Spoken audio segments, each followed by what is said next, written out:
Hello everyone, কেমন আছেন সবাই? আচ্ছা, বিগত অনেক দিন ধরে সবাই আমাকে জানতে চাচ্ছেন যে আমরা পুরী থেকে কলকাতায় কিভাবে আসছি। তো অনেকে জিজ্ঞেসও করছেন যে কলকাতায় আমরা কি প্লেনে এসছি কিনা। না, আমরা এক নতুন এক্সপিরিয়েন্স নেওয়ার জন্য আমরা বন্দে ভারত ট্রেনের টিকিট বুক করেছিলাম। তো আমরা আসলে অনেক ভিডিও দেখলাম যে বন্দে ভারত ট্রেনের। তো অনেক ইচ্ছা ছিল যেহেতু পুরীতে এসেছি বন্দে ভারত ট্রেনে চড়ার, সেজন্য আমরা আগে থেকে আমাদের ট্রেনের টিকিটগুলো কনফার্ম করেছি, কেটে নিয়েছিলাম। তো আমাকে অনেকেই ছবিও দেখেছেন যে বন্দে ভারত এক্সপ্রেসের কী রকম প্রাইস, ওখানকার পরিবেশটা কেমন বা ওদের খাবার কোয়ালিটি ঠিক কী রকম, ওরা টাইম টু টাইম ছাড়ে কি না। তো আজকে সব ইনফরমেশন আপনাদেরকে দিব।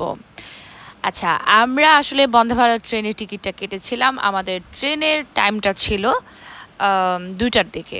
তো আমরা হচ্ছে খেয়ে দেয়ে আর হোটেল চেক ইন করে খুব সুন্দরভাবে আমরা চলে এসেছি বন্দে ভারত ট্রেনের উদ্দেশ্যে।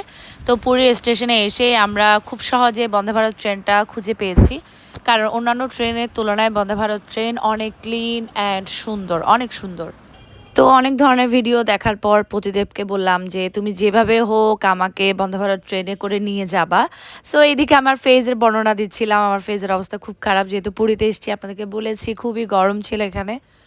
তারপর হচ্ছে ট্রেনের টিকিটটা পাওয়া আসলে যাচ্ছিল না। তো আমরা যখন চিটাগাং ছিলাম তখন থেকে আসলে বন্দে ভারত ট্রেনের জন্য আমরা ট্রাই করছিলাম, কিন্তু সবটা বুক দেখাচ্ছিল। তো অনেক কষ্ট করে জগন্নাথের নাম নিয়ে আমরা অবশেষে ট্রেনের টিকিট 2টা পেয়ে গেছি। এখন হচ্ছে ট্রেনের কি অবস্থা আর ট্রেনের ভেতরের কিভাবে খাবার দাবার দেয় এগুলো সব আপনাদের সাথে শেয়ার করব আমি। আমার মূলত হচ্ছে বন্দে ভারত ট্রেনের এক্সপিরিয়েন্স খুবই ভালো ছিল, খুবই ভালো।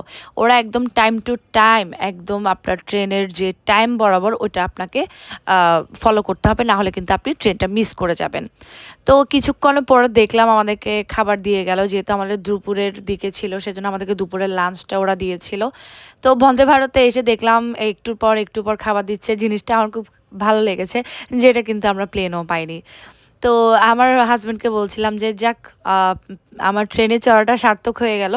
আমার নিজেরও খুব খিদা পেয়েছিল, তো এখানে দিয়েছিল দই, রুটি, ভাজি, ভাত, চিকেন কষা ছিল, মানে খুবই ভালো ছিল খাবার দাবার। অন্যান্য ট্রেনে দেখা যায় না যে খাবারগুলো তেমন একটা ভালো হয় না, খেতে পাওয়া যায় না, মশলা কম দেয় বা লবণ কম থাকে। বাট বন্দে ভারতে দেখলাম যে ওখানে একদম পারফেক্টলিভাবে সব কিছু ছিল। তো চিকেন ছিল, মানে খুবই ভালো ছিল। তো আপনারা যারা যেতে চান অবশ্যই যেতে পারেন, আর অবশ্যই কিন্তু 1 মাস আগে টিকিটটা বুক করার চেষ্টা করবেন, কারণ হুট করে কিন্তু আপনি কোনো ট্রেনের টিকিট পাবেন না, কারণ এখানকার ইন্ডিয়ানরা কিন্তু, আচ্ছা এখানে কিন্তু ডালও ছিল, এটা বলতে ভুলে গেছি। তো ইন্ডিয়ানরা কিন্তু আগে থেকে ওরা সব কিছু বুক করে রাখে, কারণ এখানের মেন মাধ্যম হচ্ছে ট্রেন। ওরা ট্রেনে চলাচলটা বেশি করে, যার কারণে আপনি ট্রেনের টিকিট খুব ভালোভাবে কিন্তু পাবেন না। তো এই তো আমাদেরকে জলের বোতলে দিয়ে গেছে, মানে খুবই ভালো সার্ভিস ছিল। আর আমার পাশে যে দিদিটা বসছিল, দিদিও কিন্তু এখন আমার পেজের সাথে অ্যাড আছে, ইনক্লুড আছে। দিদিকে খুব মিস করছি, অনেক ভালো একটা সময় কেটেছে আমাদের। আর আমাদের জার্নিটা ছিল 6 ঘন্টার রাস্তা, খুব ভালোভাবে কেটেছে। আসলে আপনি দেখবেন আপনার ট্রেনের জার্নিতে যখন একটা খুব পরিচিত মানুষ আপনার পাশে বসবে, তখন ওনার সাথে কথা বলতে বলতে আপনার সময়টা দেখবেন কোন দিকে যেন চলে যাবে। তারপরে একটু পর দিয়ে দিল আমার ফেভারিট আইসক্রিম, এটা দেখে তো আমি পুরো পাগল হয়ে গেছি যে যাক অবশেষে একটা আইসক্রিম পেলাম, এটাও মানে খুব সারপ্রাইজ ছিল। আর আর বন্দে ভারতের এসি ছিল, যার কারণে খুব ইজিলি আপনার বসতে অসুবিধা হবে না, আপনার আরাম একটা জার্নি হবে। তো এসি ছিল, যার কারণে এদিকে আবার বাইরেও বৃষ্টি পড়ছে, মানে ওয়েদারটা একদমই খুব ভালো ছিল, খুব ভালো লাগছিল আসলে জার্নিটা। কিন্তু আমার ভালো লাগলে কি হবে, আমার পতিদেবের অবস্থা কিন্তু খুব খারাপ ছিল, কারণ তার অলরেডি অসুস্থ হওয়া শুরু হয়েছে। সে কিন্তু ট্রেনে মানে বলা যায় 7 থেকে 8 বার টয়লেটে গিয়েছিল। ওই যে বললাম না, ওর পুরোটা মানে ফুড পয়জন হয়ে গেছে, যার কারণে ওর টয়লেটের প্রবলেম দেখা শুরু হয়েছে। তো কি আর করা, আমার জার্নিটা ভালো গেল, হাজব্যান্ডের জার্নিটা কিন্তু ভালো ছিল না। এখন কিচ্ছু করার নাই, কারণ কপালে যেটা ছিল সেটাই হলো। তারপর ওকে আমি জোর করছিলাম যে দেখো আমরা তো আর এই মোমেন্টটা পাবো না, আর বন্দে ভারতে আর মানে চলার ওই সুযোগটা আর হবে কিনা আমি জানি না, জগন্নাথকে আর দর্শন করার। সো তুমি হচ্ছে এই মোমেন্টটা একটু একটু মানে হাসি খুশি থাকো। এই যে দেখছেন না চেহারার অবস্থা, মানে আমার খুব মায়া লাগছিল। কি করব বলেন, কারণ ও এত অসুস্থ, মানে বলার বাইরে। আমি আসলে কি করব নিজেই বুঝতে পারছিলাম না। যেহেতু একটা অচেনা শহর, এখানে নাই কোনো ডক্টর, মানে বুঝতেই পারছি না কি করব। আর পুরী এলাকাটা তো পর্যটন এলাকা ছিল, ওখানে তেমন একটা ডক্টর আমরা পাইনি, যার কারণে আমাদের অগত্যা হচ্ছে কলকাতায় এসে যা করা করতে হলো। এরপর আপনাকে টিফিন দিয়ে যাবে, এটা ওরা বিকেলের নাস্তা আমরা বলি, আর ওরা বলে টিফিন।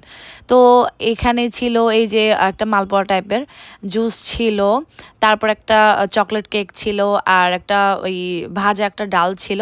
সব থেকে আমার বেশি ভালো লাগলো সেটা হচ্ছে চা। মানে এত মজার, এই চাটা খাওয়ার পর আমার এত রিফ্রেশমেন্ট লাগছিল, মানে চাটা এত মজা, এত মজা। তারপরে এই তো টয়লেটে গিয়ে একটা ভিডিও করে নিলাম। টয়লেটের মানে পুরো ট্রেনটা দুলছিল, আমার ভয় লাগছিল। তারপরে আসলে ভিডিওর পারপাসে যেতে হলো। তারপরে একটু পর পর ওরা আসলে চা দিচ্ছিল। আপনারা যদি চান অবশ্যই চা খেতে পারবেন। সেক্ষেত্রে হচ্ছে আপনাকে ওরা একবার ফ্রিতে দিবে, এরপর আপনাকে 20 টাকা করে খেতে হবে, যেটা ওরা ইন্ডিয়ান তে বলে 20 টাকা। তো 20 টাকা করে আপনাকে নিতে হবে, কিন্তু ভাই 20 টাকা হলো, এই চা কিন্তু আর বাংলাদেশে 50 টাকার উপরেই হবে। এত মানে ভালো ছিল, এটা বলার বাইরে। মানে এত ভালো একটা ফ্লেভার, মানে এলাচ, আদা, মানে সব কিছু মিক্স ছিল। তো এই লোকটা খুব ভালোভাবে সার্ভিস দিচ্ছিল আমাদের বগিতে। এই তো কথা বলতে বলতে চলে আসছি আমরা হাওড়া স্টেশনে। এখন আমাদের হোটেলে ওঠার পালা। আমরা এখন কলকাতায় অলরেডি পৌঁছে গেছি, এখন আমরা হোটেলে উঠবো। হাওড়া থেকে আমরা গাড়ির জন্য আসলে ওভারটেক করছিলাম, অলরেডি আমাদের গাড়ি চলেও এসেছিলো। এই তো আমাদের বন্দে ভারতের জার্নিটা আমি ছোট করে আপনাদেরকে ভিডিও করে দেখানোর চেষ্টা করেছি। আপনারা যারা বন্দে ভারতে যাবেন অবশ্যই অবশ্যই আগে থেকে টিকিট কাটবেন। আর প্রাইসটা 4.5 করেছিল আমাদের, জনপ্রতি 4.5 করেছিল, 2 জনের পড়েছিল 9-এর মতো। তো আমার মতে আসলে প্লেনের জার্নি থেকেও ট্রেনের জার্নিটা বেশ ভালো লেগেছে, কারণ অনেক মজার মজার খাবার খেয়েছি আমরা, আর ভালো একটা মুহূর্ত ছিল।